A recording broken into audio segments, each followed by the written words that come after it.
Who has had a good week, Katy? Yeah, so this is the segment of the show brought to you this week in collaboration with our partners at Euronet Plus.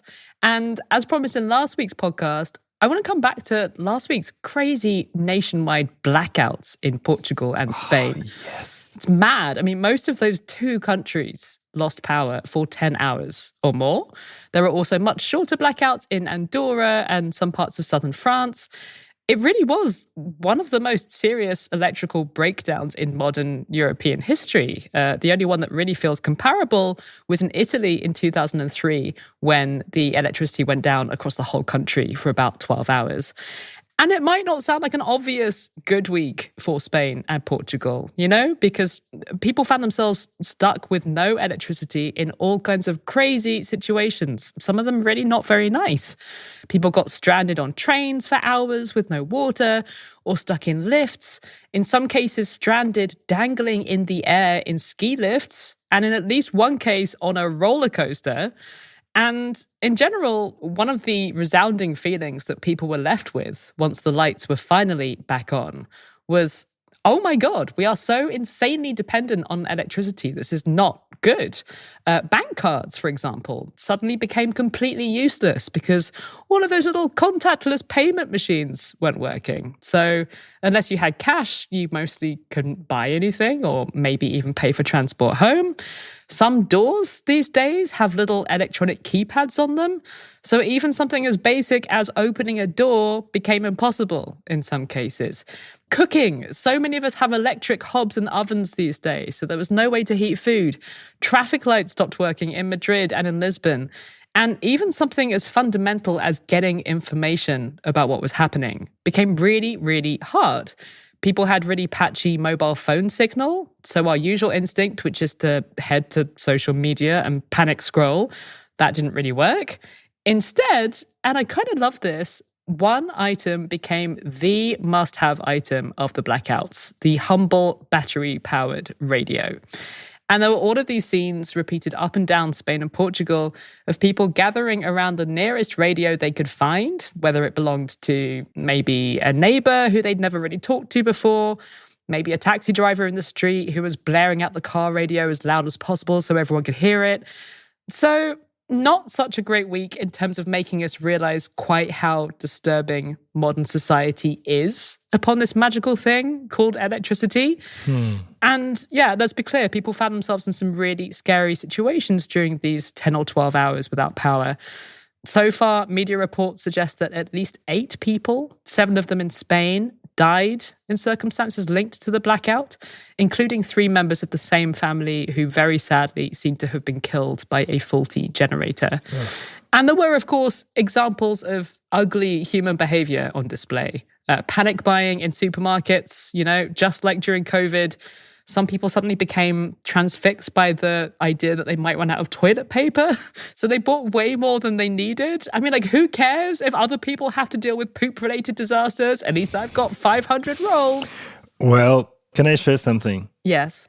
I have some cash stashed at home. Aha. And I have no idea where it is.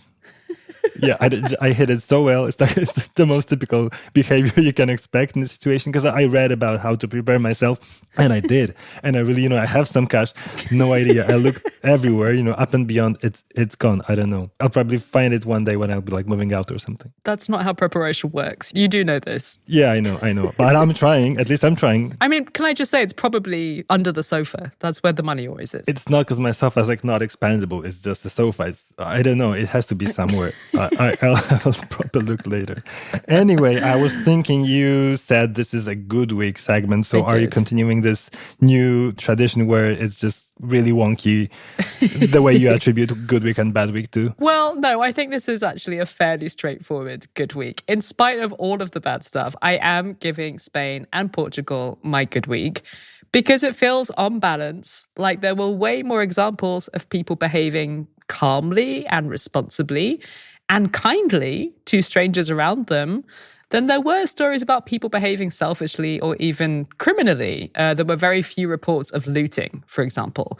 What there were many, many stories of generosity between strangers. People turned up at train stations offering shelter at their own homes to people who'd been stranded. Some people shared their money with people who had no cash so that they could get the bus home.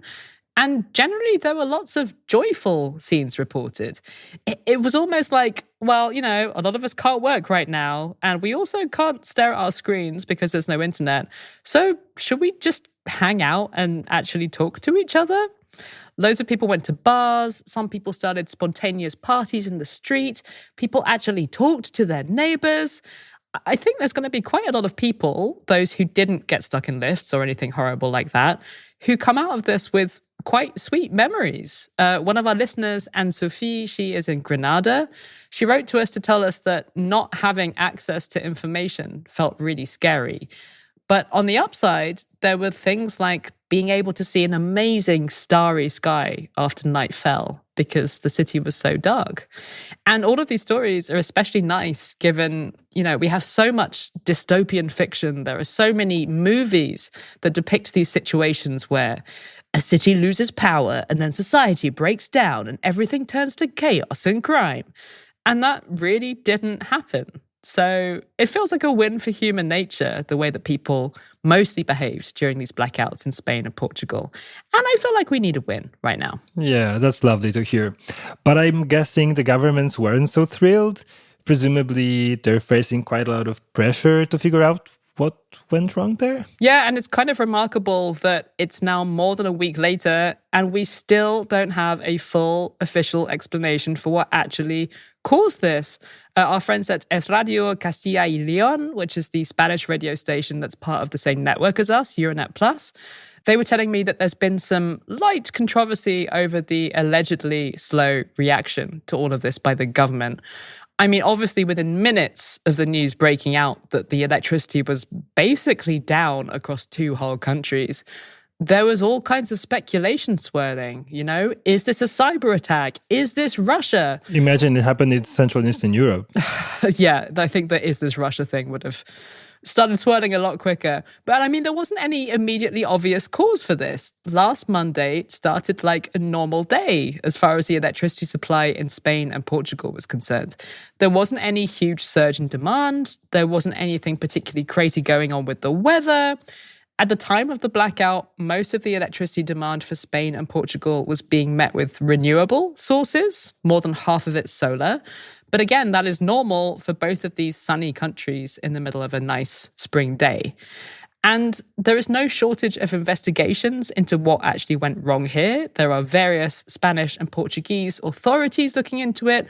There is a joint Spanish and Portuguese investigation that's been set up.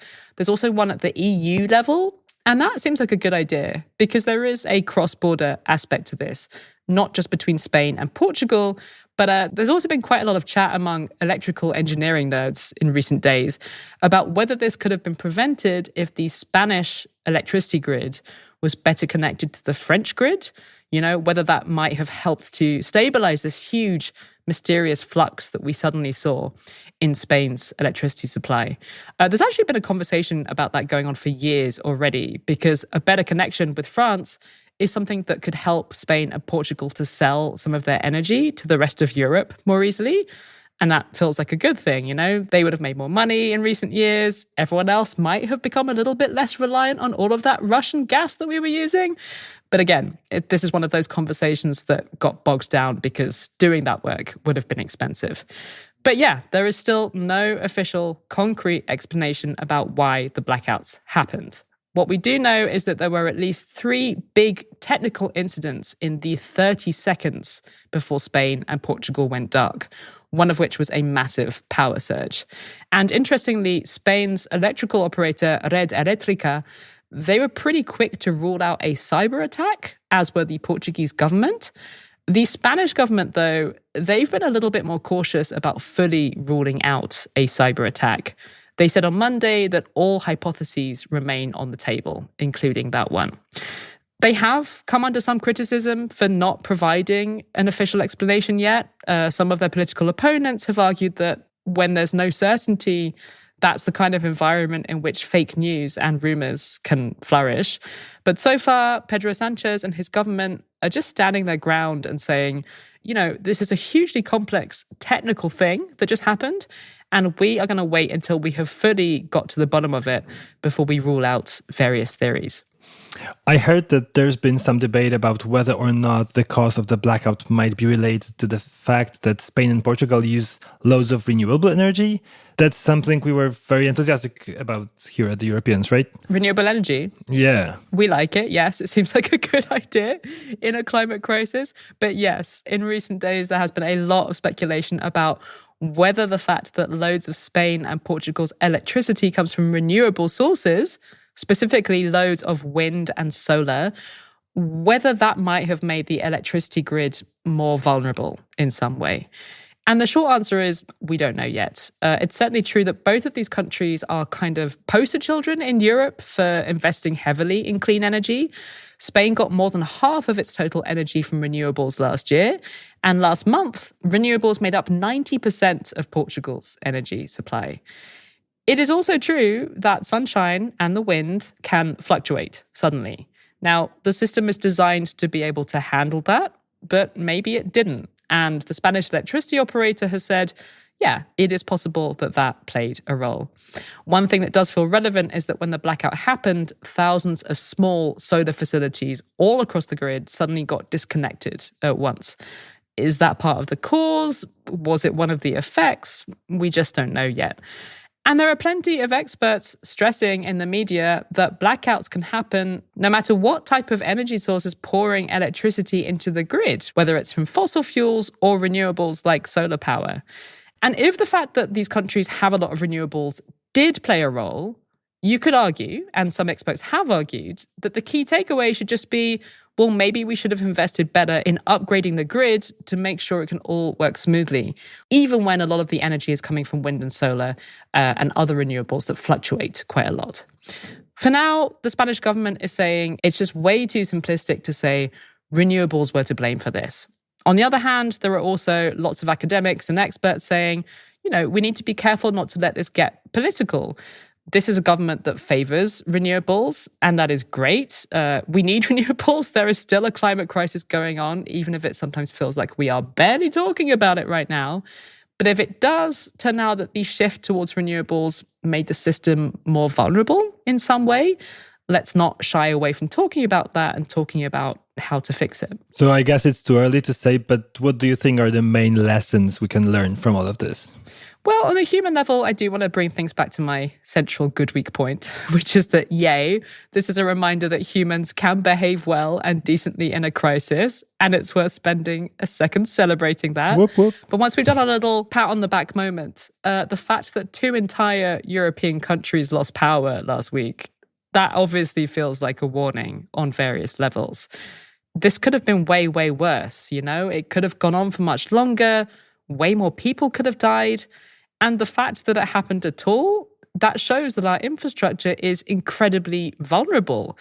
It also showed how dependent we are as a society on electricity for really basic things. I was talking to another of our producers, Katz Laszlo, about this. She's something of an energy geek. I hope she won't mind me saying that. She's also someone who keeps a keen eye on Spanish language news because she grew up in Spain. And she said that the blackouts have sparked a big public conversation about the design of things. Like, for example, the fact that some people were left unable to open doors because they had electronic keypads on them. That is mad. And it suggests that we need to be designing things in a way that gives us an alternative if the power goes down, a non-electric, old-fashioned, good old mechanical way of opening a door. It also sparked a conversation about who has the power, the literal power over our electricity supply, who controls our access to it. Like, if this happened nationwide in 2 countries, because the whole countries are connected to the same systems run by the state and a network of private companies, is there an argument for making it easier for people to operate kind of mini community electricity grids that might make them a little bit less dependent on that overall system?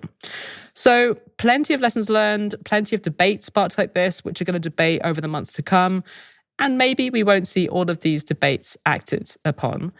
The biggest lesson for me is a lesson about complacency. There was a really interesting observation from Maria Ramirez. She is the deputy managing editor of the Spanish news website El Diario.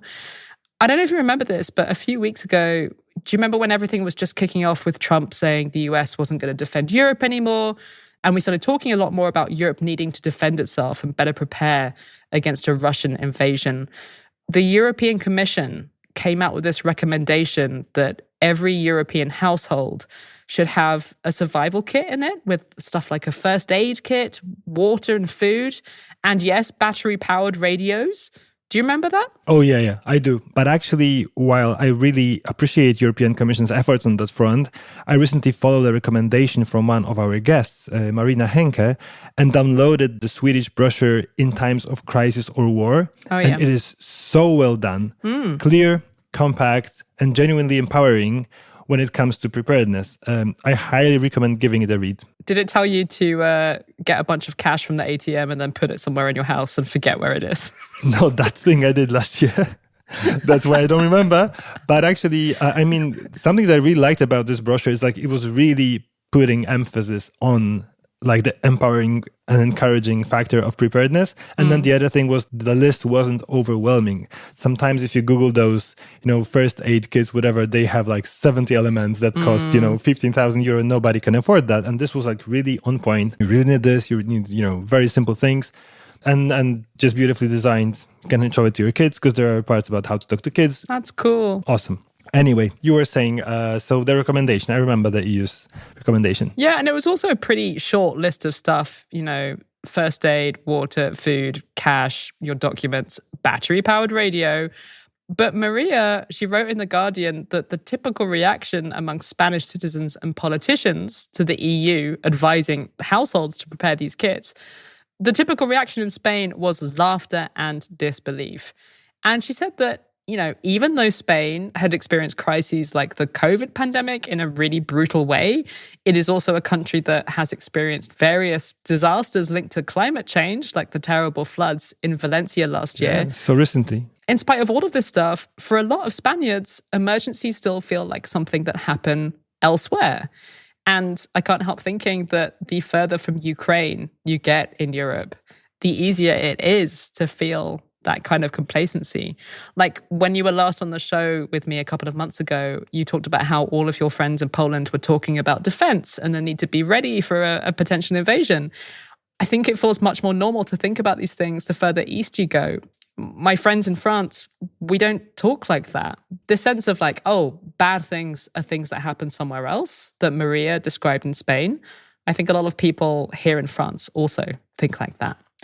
And I don't know, I don't want to sound too paranoid, but I do hope that this serves as a bit of a wake-up call. We are vulnerable. We do need to be prepared for bad things happening wherever we are in Europe. And yeah, if you want to get yourself some candles and a battery-powered radio, that is not paranoia. It is sensible. So go get yourselves a radio, people. You can get ones that have the option of being powered with a plug or batteries. So you don't have to just save this thing for your disaster kit. You can put it in your kitchen. You can plug it in. You can dance around while you're washing the dishes. And then when disaster finally does strike, you can stick the batteries in and keep yourself informed about how we're all going to die. Yay! Yay! Awesome. I didn't see that coming, but yeah. Hell yeah.